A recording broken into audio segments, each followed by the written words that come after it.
Hey everybody, it's Ryan. Thanks for downloading today's show. And just a reminder, as always, Wake Up War Chant is brought to you by our friends at For the Table, Madison Social, Central and Township, in the heart of College Town.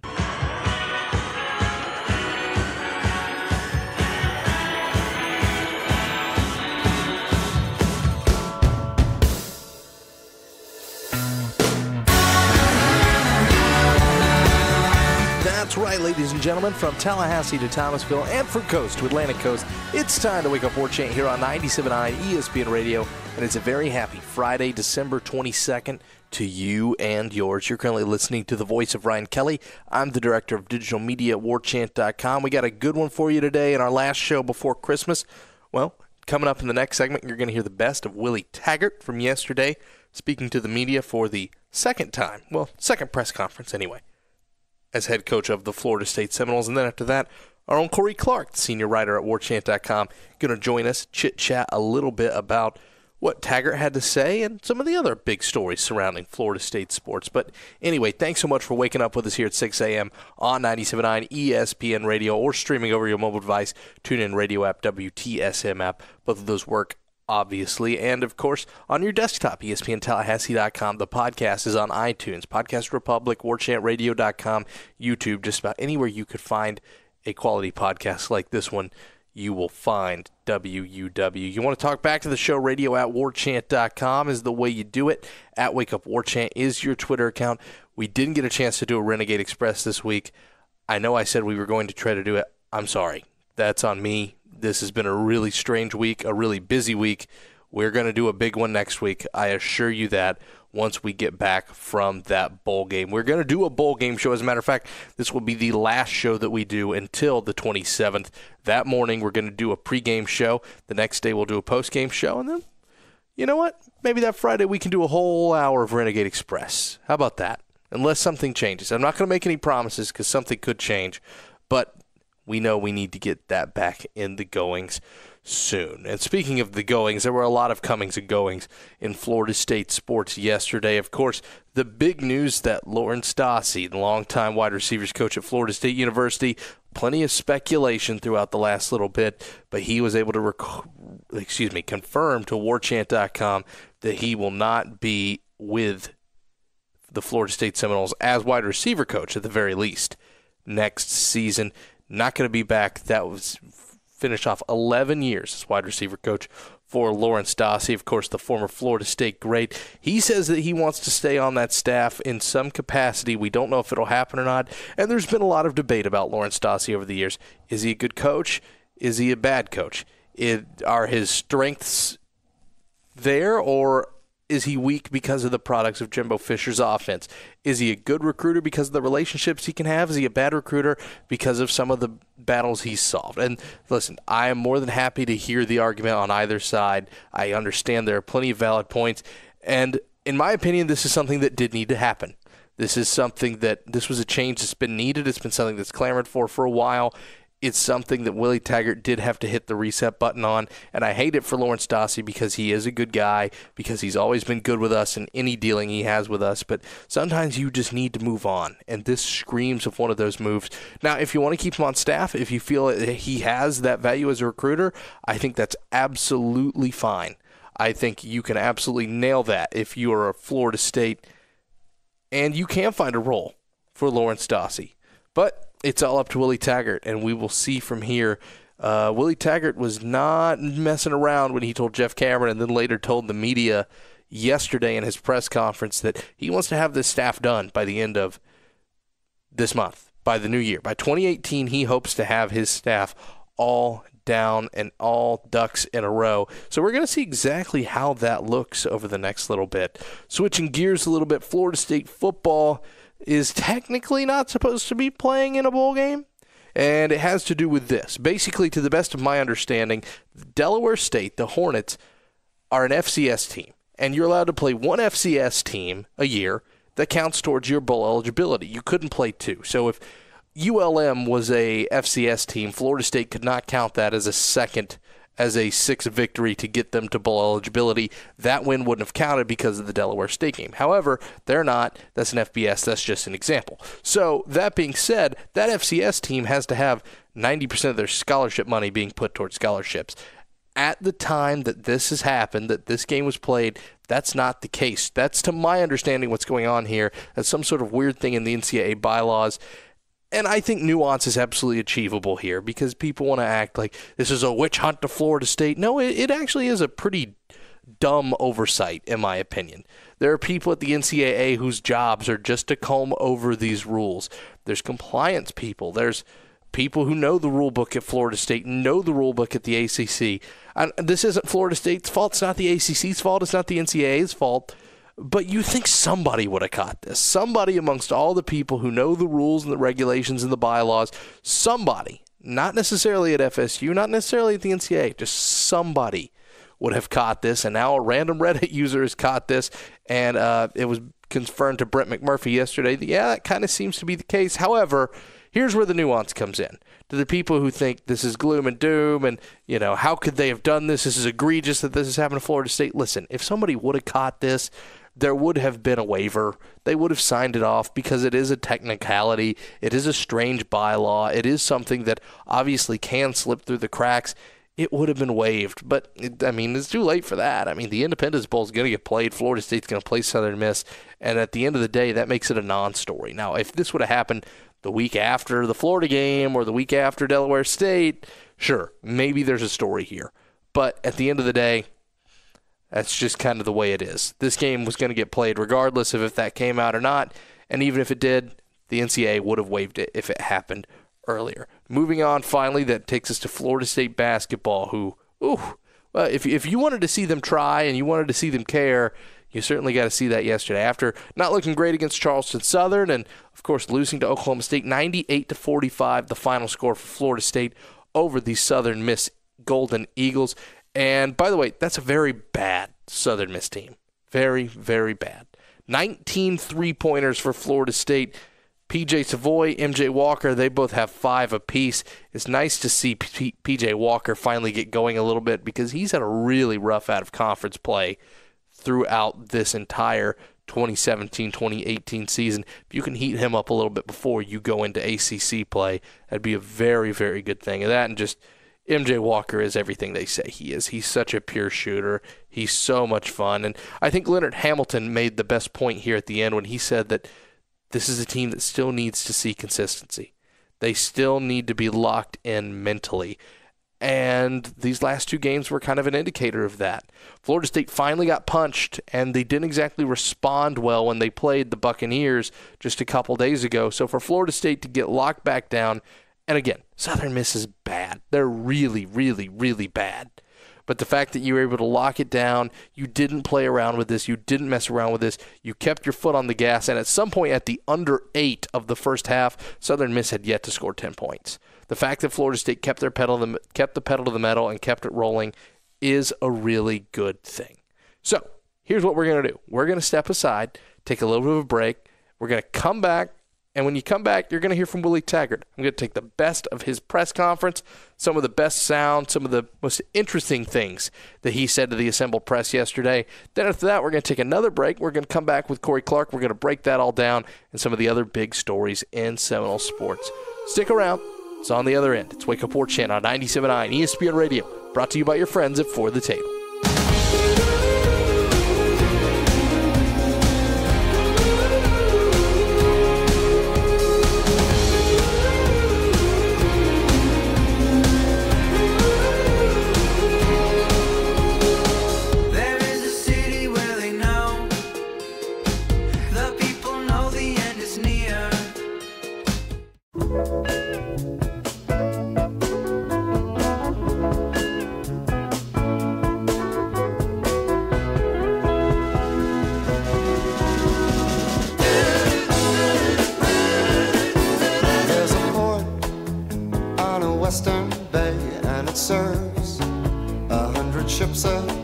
It's been go. When I got the job, I first thing tried to get out and see as many of our committed players as I as I could, get to introduce myself to them and get to know them and talk about our vision, our program, and where we want to go with it.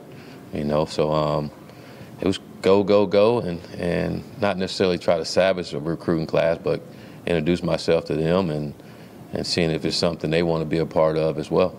Coach Wayne McGahee, Tallahassee Democrat, how difficult was it to go into players' houses not knowing or with not being able to tell them who the next staff was going to be?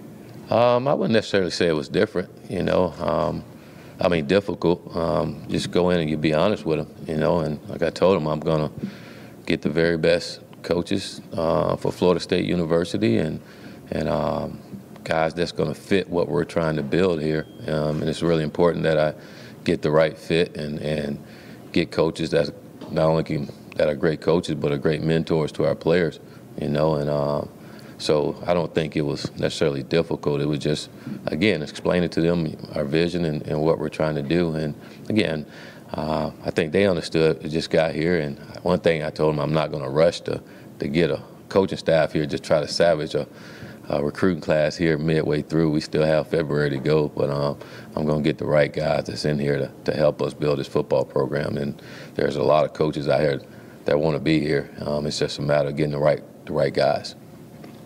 Willie, Tim Linnefelt, Seminoles.com. You said a couple weeks ago that you were looking forward to being able to recruit for Florida State rather than against Florida State. Just I wonder how those first 2 weeks have gone, going in and meeting guys with Florida State rather than trying to convince people maybe not to go to Florida State.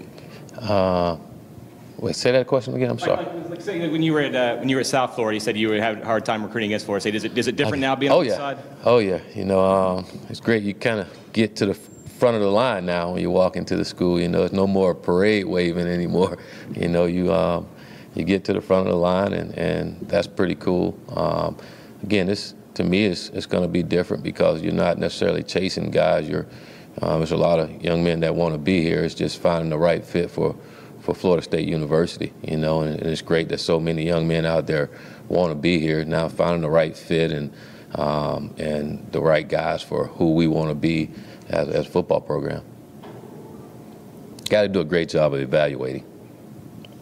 Coach Joe Reedy, Associated Press. How much of a challenge is it, though, with the early signing period because you don't know how many guys are going to be left during these last 6 to 8 weeks? Well, I think the challenge with the early signing day is when you have turnover and when you have this coaching change like we've had here.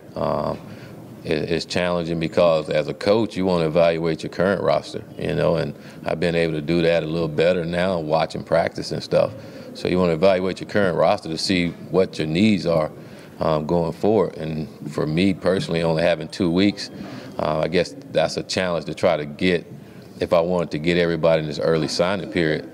But for we have February, in the past, when you have this transition, you still have the rest of December and you have January to do those things. And now you don't have that. So, again, it's not like we was going to sign a full class anyway. We only have about 16 to 18 guys that we're going to sign anyway. So we got to make sure we get the right guys and not just filling the class just to fill it. That's not going to help our football program going forward. We got to get the right guys. Lane Hurt, Seminoles.com. Was one of the goals trying to get guys to hold off on signing until February so they could get a chance to get to know you, get to know your staff, and so you'd get a little bit more time with them? Well, I think that was fair to the young people and fair to us too. Get our staff in here and evaluate the guys to make sure they're the right fit for what we want to do. But I think it's fair to the young people as well that they get to see that, and I get to build a relationship with them along with our coaches. Having a month and a half to do that would be good and fair to everybody. Within that, you have some kids that they were going to come to Florida State University regardless. They wanted to be here, and again, you love those kind of guys. But those guys that's on the fence, it's fair to them to get to know me and get to know our staff and see if this is where they want to spend the next 4 or 5 years of their life. So it's so important for those young guys this decision is so important for them. And again, it's not fair for me or anyone in there to go make them make that decision right now. So, and it's, like I said, it's also fair to us that we get everybody in here and be able to evaluate those guys as well. Coach Corey Clark with warchant.com. Did you have a relationship with Jaden before the last 2 weeks? How did that recruitment come about where you landed such a big prospect so quickly? Again, being at Florida State University, there's a lot of guys that this has been their dream school. And this was a dream school for Jaden, and so when reaching out to him, he was very, very excited that I reached out to him, and he was so excited to get down here and see Tallahassee, see the university, and meet some of our people here, and along with his brother. His brother been a Florida State fan for a long, long time. I mean, even more than Jaden, and so it was kind of like a family affair of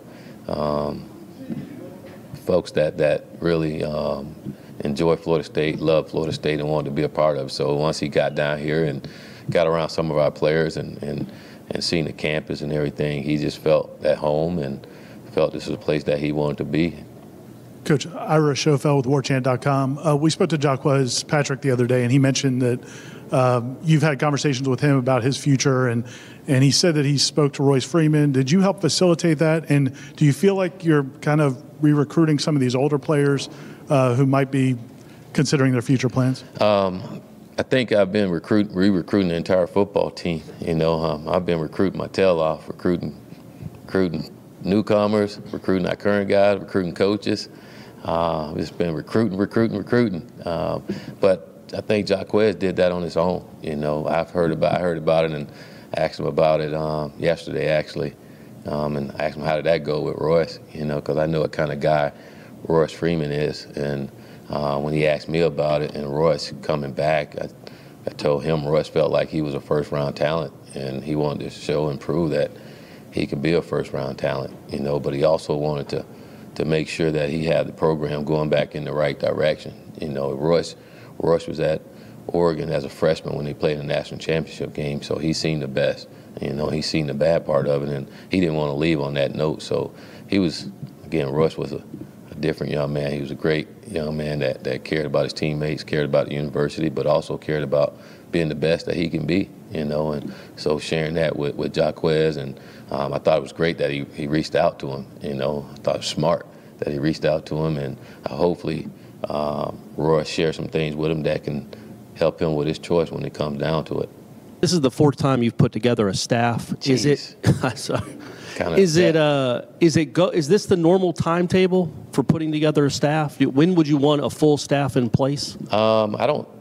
Whenever I did this, I never had a timetable of when I wanted to get it together. I just wanted to make sure I get the right guys. I think now doing it the fourth time, you live and learn, and early on in my head coaching career, I probably was too fast to hire staff and didn't necessarily hire the right fit for what we were doing. And as you get older, you kind of live and learn, and I think the fit is more important than the guys and what they know, because they can know a lot and don't fit, and it just mess everything up, So this is a big-time job for me, and I got to make sure I get the right fit here and passionate people that want to be here, but also understand the Florida State way of doing things, and that's really important to me, and really important to me that I get coaches that can be great mentors to our players. Our players need that more than anything, and that's got to be on the top of the list when hiring our coaches. Is they're going to be great mentors to our players. Willie, we've seen players playing some paintball, getting to wear some different uniform combos. The music at practice has been blaring. Why are those things kind of important to you for the players to kind of have an experience and to lighten things up? Why are those things kind of important for you to in this first month of your tenure? Well, I think this job, I think this game, and just life in general is tough as it is, and sometimes we forget to have fun doing what we're doing, and I think it's really important that our guys are having fun doing this. They put in a lot of work. They spend a lot of time with each other, and sometimes you get so caught up in winning, you forget to have fun with each other, and I want to make sure our guys are having fun, but also working and competing in everything we do, and from a music standpoint, if you just see these kids nowadays, you can walk down the road, they got a headphone on, they got earphones on, they like music, it kind of helped them focus. It's like the craziest thing ever, but it's the world we live in now. And again, the first day, and I need some juice too. I mean, I can't be bored, but the first day it was kind of dead, and it was hard to watch, and I needed it more than they did, but it was great to see the difference. The next practice, just how they were flying around and starting. Well, it seemed like they were having a little fun flying around, but more important, it seemed like they were enjoying practice, and it's crazy how something that small can just make a difference. And again, it's not necessarily going to make you play better, but if it's going to help you focus and get you to play with some passion and some enthusiasm and great effort, then we're going to do whatever we can to make sure that our guys are giving us that. Coach Kevin, we need some more country music out there, though. There's not enough country music out there, so make sure we have some of that. Coach, I know that the players are focused on Southern Miss in this bowl game.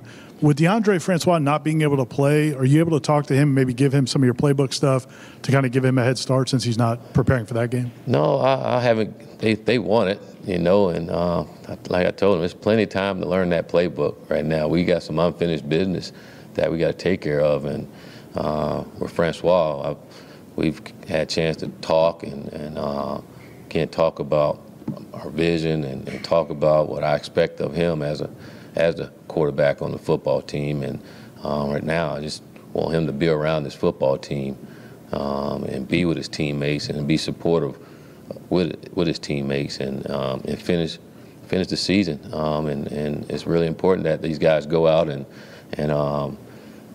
finish this season the way they know they're capable of and give us some positive momentum going into the offseason. It's going to be a long time since we play a football game, and we want to make sure we're going out on the right note. So I want to make sure those guys are focused, more importantly, on each other and being a team and being there for each other. And I want him to, even though he can't play, but being out there with his teammates and being around them and being encouraging to all of them. All aboard the Taggart train! I'm really excited about FSU football and the Willie Taggart era. Did you hear there's also a new era happening at warchant.com? Did Warchant get a new coach? No, but they did get a star player. Corey Clark is joining the team. Between Gene Williams, Ira Schafel, and Corey, that's nearly 50 years of experience covering the Seminoles. Glad I finally took advantage of that 30-day free trial offer and subscribed. And now we get the added bonus of reading Corey Clark's insight into the Noles. Warchant.com, your ultimate Seminole sports source.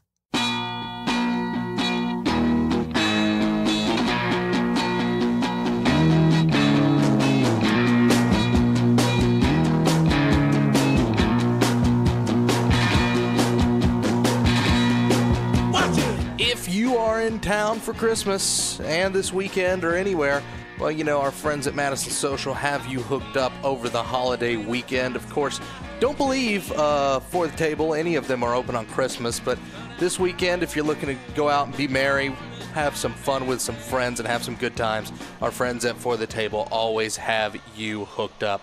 Madison Social, Central Township, and the So Dough Baking Company. All right, so you just got to hear from Willie Taggart. We played the best of his quotes and comments from his press conference yesterday. It's time to bring in the man who broke it down for us on warchant.com. You can read his article, 7 Things We Learned from Taggart's Press Conference, on warchant.com right now. And that's, of course, our senior writer, Mr. Corey Clark. Corey, how are you, my friend?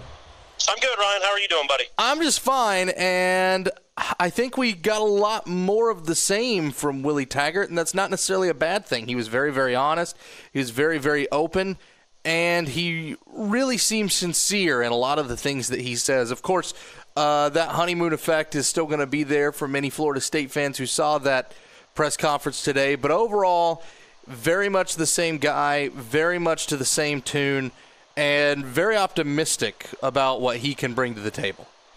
Well, yeah, for sure. And, a lot of this press conference was kind of focused on recruiting because that's ostensibly why we were there, was the early signing period and talk about the 4 kids that signed on Wednesday. And I guess there'll be maybe a few more throughout the week. And then, and then obviously at the end of the week, and then obviously coming February needs about at least a dozen more. But yeah, so it was ostensibly about recruiting, but yeah, we got to ask him about just what he thought of Florida State players when he watched them practice a couple of times, what he thought of the practice atmosphere, which he wasn't a big fan of, and then also when he feels like he needs to get a coaching staff in place. And that was a question I wanted to ask right away and did. Was this is the fourth time he's taken over a program in the last 8 years. I mean he's done this a lot, and what his timetable is for getting a full staff in place. And he kind of smiled when I brought up that it was his fourth one. He's like, wow, really? Don't say that. But yeah, I mean it's his fourth one in 8 or 9 years. And is this the normal pace? Is this a slow pace? And he said, look, he didn't come in with a timetable of when he wanted to fill out his staff. Now, he'd rather get it done sooner rather than later, but his point was he wants to make sure it's the right hire. And not just a guy that knows X's and O's, but a guy that's good for Florida State, a guy that's the right fit for Florida State, whatever he views that to mean. But, yeah, overall, man, it was the same old Willie. I say same old. It's not the second time we talked to him, but it's still the same old Willie Taggart. He wasn't quite as energetic as he was that first day, but I mean that's to be expected. He's been recruiting the last 2 weeks and getting ready, being in practice for a bowl game. So I'm sure he's a little worn down. But yeah, man, he was still engaging and personable and funny and insightful, which is all we're asking for as media members and fans. I'm sure that's what they like to see. Over under 5 hours of sleep nightly for Willie Taggart over the last 2.5 weeks. Yeah, I would say under. A lot of travel, obviously, and then also, quite frankly, he's recruiting players on his own team to stay. He's trying to get them to buy in, but he's also recruiting coaches. And I'm sure he's meeting with coaches, and I think he's all over the place. I think it's, up at 5:30, go to bed at midnight. It'll be over 5 hours, but I don't think he's getting a whole lot of sleep. I can promise you I'm getting more sleep than he is. One of the things I loved, Corey, that he brought up, he's going to go out and have to find a coaching staff and have to woo a lot of guys away from already pretty good jobs. That comes with the territory. Considering what was left when you picked it up, you knew a part of the job was securing this recruiting class, getting a couple kids to maybe wait until National Signing Day, getting a guy like Jaden Woodby to sign on the dotted line 8 days after giving him a scholarship. All that stuff's to be expected. But one of the things that I really liked that he brought up is the fact that he has to recruit this team that's on right now. And we talked about that yesterday with Ira, the idea that you can have a really good or bad tenure at a program based on if you get those guys who weren't your guys to buy in. Because that eventually sets up the culture, or at least it does until you get your guys fully into the system. So I think that's a very good point that he brings up, the idea that it is almost essentially an extension of recruiting. It's the idea that you have to go in, you have to make the pitch, and you have to get guys to buy in, or else your first 2 seasons at a school, it doesn't matter how talented a team is, can be lame duck. Yeah, and I think one thing he has working in his favor, and look, we Lord knows I've written enough negative stuff about Jimbo in the last 2 or 3 weeks to last a lifetime, and Jimbo did a lot of great things at Florida State. But I don't think this current roster is going to be really tough to win over. I don't think this current roster had a lot of fun. I don't think they enjoyed their college football experience maybe as much as some other teams. Now, part of that obviously is they went 6-6, and at one point they were 3-6. I mean, it wasn't a fun season to begin with, but also practices weren't fun. And when you go out, when we talked to those players on Monday, I think it was Monday or Tuesday, we talked to those players because we heard all that music on the practice field.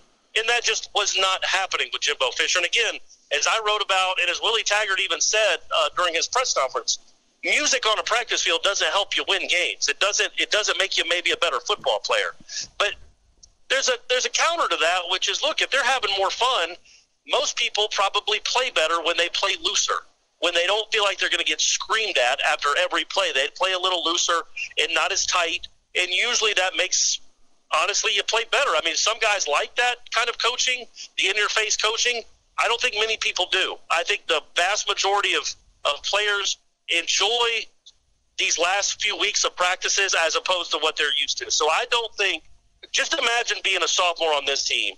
Imagine being a Nooney Murray and what you've gone through the last 3 years. Now, look, some of it's admittedly on Nooney Murray because he's he deserves some of the criticism Jimbo gave him.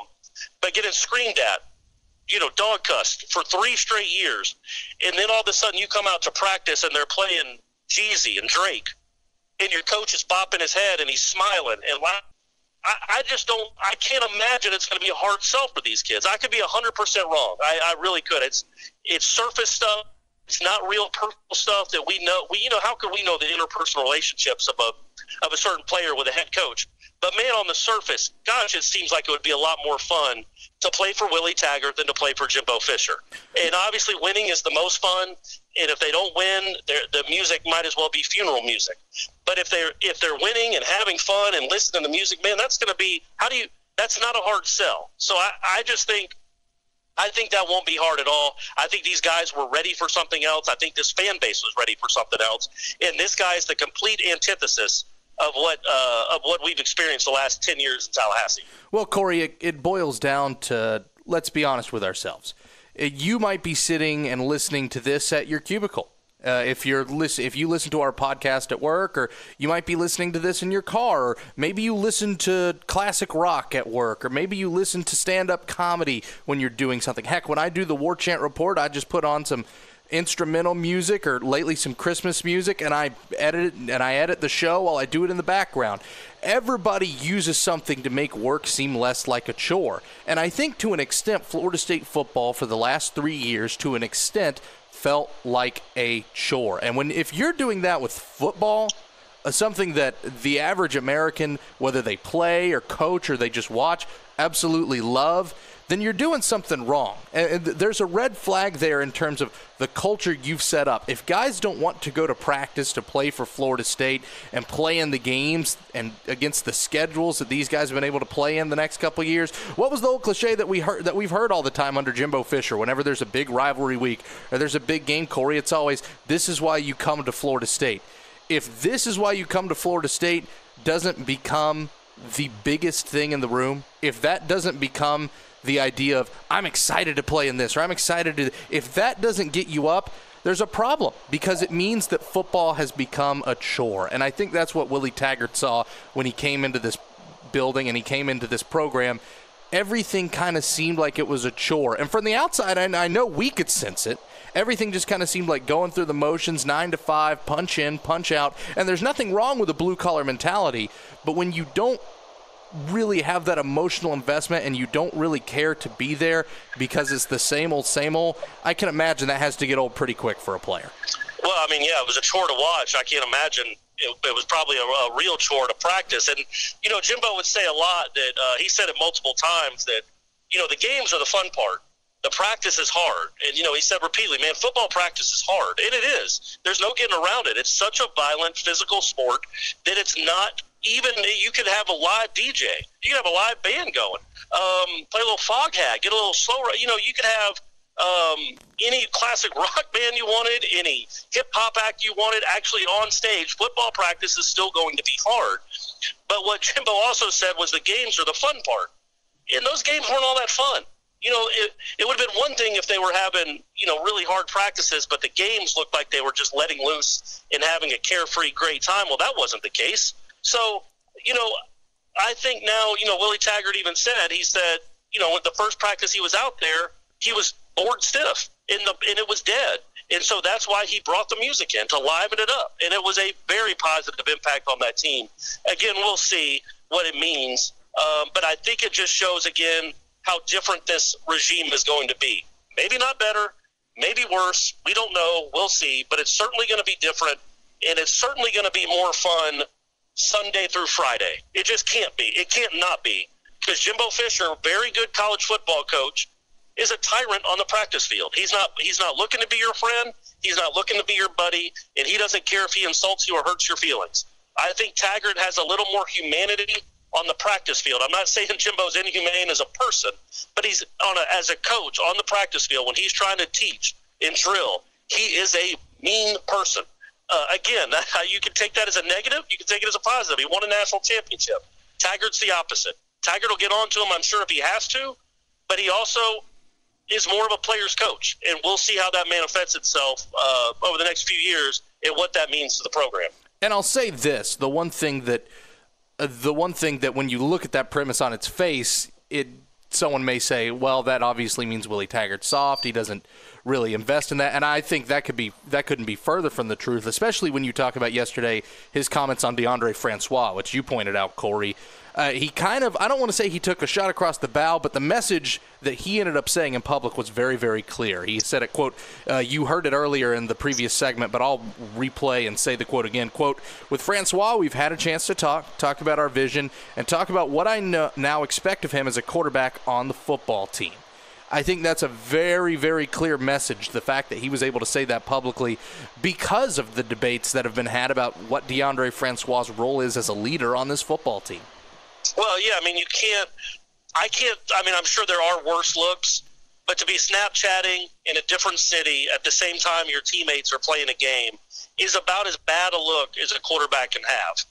Again, relatively speaking, that's certainly not what a leader would do. I can't imagine I just can't imagine the thought process of not being on the sidelines with your team. You only get 12 games a year, and I know you're injured, but it's senior day, and those are your teammates, and you want to be the quarterback of that team. I mean, quarterback's a different position. You're not a second-string defensive end who won't be missed or noticed if you're not on the sideline. It was already noticed he wasn't there, and then he's like, hey, everybody, while you're watching the game, I'm Snapchatting from Orlando. It's just a terrible look. Obviously, Willie Taggart heard about it, and I think he knows that Francois gives him the best chance to win next year. Probably a better fit in his offense. I don't know that for sure. I don't know that's what he's thinking. I don't have any insider knowledge of that. I just assume he thinks that Francois gives him the best chance to win. Well, man, if you got teammates that don't like you or don't think you're bought in or you're one of them, man, that could be a difficult deal. Taggart was a quarterback. He knows how important it is to have relationships. So, yeah, I think that was a message heard loud and clear, certainly by the Florida State fan base and the Florida State media. We'll see if Francois heard it. But, I mean, I think he was making his message known. Like, man, there's more important things right now that he can be doing other than learning a playbook. He needs to be a teammate. And that's what Taggart said. That's essentially what he said. And it's the truth. Francois needs to be a teammate. And if he can do that, man, the offense has a chance to be pretty good next year. And I'm interested to see what he can do in an offense. I'm actually fascinated to see even if Blackman ended up being the guy, I'm fascinated to see what these two do in an offense that is definitely pro style. It has its concepts set in pro style, but still with some spread looks, but is more about in the passing game, shots downfield. Compared to, of course, we know Jimbo Fisher is all about short to intermediate throws. It's swings, it's screens, it's little shots to the tight end over the middle. That's what the Jimbo Fisher offense is founded on, with the occasional shot downfield, or if you have a guy who knew his progressions like the back of his hands, like Jameis Winston, maybe a little bit more vertical than usual. But I'm interested to see what these two quarterbacks look like in a system that's more built for when the ball is in your hands and you're expected to throw it, you're probably going to throw it past 15 yards. Well, yeah, and I think both of them have very strong arms. I think Francois is a little more accurate, but it's hard to say. What'll be really interesting is if Francois is going to be back in time for spring practice, because if he's not, then obviously that gives Blackman a leg up. At the same time, I still think even if that is the case, it's going to be an open competition in August. And I would personally expect Francois to win it. Both of them throw. I think Blackman throws a really pretty deep ball, but I also think he holds on to the ball he holds on the ball a lot too long. Part of that is because he was starting to watch the rush at the end of the year because, I mean, heavens, sometimes the floodgates were open. But part of that is just he doesn't have that internal clock yet. I think Francois, same thing, would hold on to the ball a little bit too long. I think the difference, honestly, between the two is Francois is a better runner. Francois is a legitimate running threat when he runs, and I don't know why Jimbo didn't utilize that, exploit that. He never really did, even last year, and I think Taggart will. And I also think if Patrick comes back, which I just can't imagine Patrick would play in the bowl game and then decide to go pro. That would be odd to me. So I assume Patrick is coming back. I think him and Akers are going to have monster years if they're healthy because this offense is designed to wear you down. There were 6 games last year they rushed for over 300 yards and had over 50 carries in each game. So imagine 25 carries of Akers, 22 carries of Patrick. I mean, that because they're going so fast they can run that many plays. Man, that's going to wear a defense down, and both of those guys could have monster years. And then, when you sneak somebody up to stop those two guys, you should have a quarterback that can make some deep throws. And I think no matter who's back there, that'll be the case. I think Taggart has two good guys to choose from. Not great quarterbacks, but good quarterbacks. Certainly good enough to win. Finally, Corey, I did want to ask you, of course, it happened yesterday, and it was kind of a developing story all day. Florida State technically isn't bowl eligible, and we talked about this a little bit off the top of the show. I don't think this is that big of a deal because even if Florida State or the NCAA would have caught it, they'd have asked for a waiver. It more than likely would have been completely written off very, very quickly. But isn't it just a little amazing the fact that nobody caught this? Man, I'll be honest with you, Ryan. I didn't even know that was a rule. I don't quite even understand the rule. But, yeah, I mean, I guess I just don't know what – Florida State can't be in the habit of counting other people's scholarships. I mean, you have to just go on good faith at some point, and when you schedule a game with the team, you have to assume that they're going to be a game that counts. And so what I saw on Twitter, and look, I don't really judge reaction by Twitter because that's so reactionary. I know that was kind of ironic that I just worded it that way. It's knee-jerk. But, yeah, well, of course. But the reaction on Twitter, and it is reactionary, is that, Florida State did something wrong. Well, the only thing Florida State did wrong, looking back in hindsight, was scheduling Delaware State. Delaware State's the one that screwed up. I don't know what they're doing, but Delaware State is the one that made the error here. And, it would have been just imagine how ridiculous it would have been for the nation's longest ever bowl streak to end because the team isn't doling out their scholarship money the right way. FCS team. I mean, Florida State paid them, over $1 million to come and play that game. And then it would turn out that the game didn't have any bearing at all on the season. Well, Florida State could take them to court and get their money back. I mean, Delaware State didn't hold up their end of the deal. And I thought, at least early on in the reaction, Florida State was getting a lot of negative feedback. And Florida State honestly didn't, what could they have done? Were they supposed to have a compliance department for all the teams they play to? I mean, at some point you have to trust the people you schedule will do the right thing and have a roster that's eligible for you. And that obviously wasn't done. But, yeah, I think you're right. I think if you file for a waiver, the NCAA would have been understanding because it certainly wasn't Florida State's fault. Florida State did nothing wrong. They were trying to give a team that desperately needs money. Number one, Florida State was buying a win, but they were also buying a win for over $1 million and giving it to an athletic department that desperately needs it. And then they get bitten in the hand by that same athletic department because they screwed up on their end. I think it should not be a big deal. I think you're right that the NCAA would have granted a waiver anyway, and they still would have gone. It's just goofy. It's a goofy little story for December 22nd. Obviously, what could the Independence Bowl do now anyway? They're not going to cancel the game. They need that money. Shreveport needs that money. ESPN wants to televise that game. So, yeah, nothing. It's kind of just not a huge story. And, the bowl streak will still count. I mean, if you play in a bowl, if the bowl game is televised and you're on the field, hey, baby, that bowl streak still counts just like the Emerald Bowl. Yes, indeed. Emerald Bowl. Emerald Fruits it was just the Emerald Nuts Bowl. Yeah. I think it might have been the Emerald Bowl, and then they switched it to the Emerald Nuts Bowl. And then they got rid of that name altogether. Lorenzo Booker is still running, my friend. Corey. That's right. That was Jeff Bowden's last game. Yes, it was. Going out a winner, Corey. That's right, baby. Suck on that, UCLA. Uh-huh. You get you some of that. Yeah, right, sure. Corey, thanks so much, man. Merry Christmas to you and yours. Hope you have a safe one. Thanks, Ryan. You too, buddy. That does it for us, ladies and gentlemen. A very Merry Christmas to you and yours. Whatever it is you celebrate, have a safe and happy holiday. We'll be back with you on Wednesday, December the 27th, to preview Florida State and Southern Miss. Until then, stay safe. Don't do anything too stupid. Gullick and Wingo's up next, 97.9 ESPN Radio.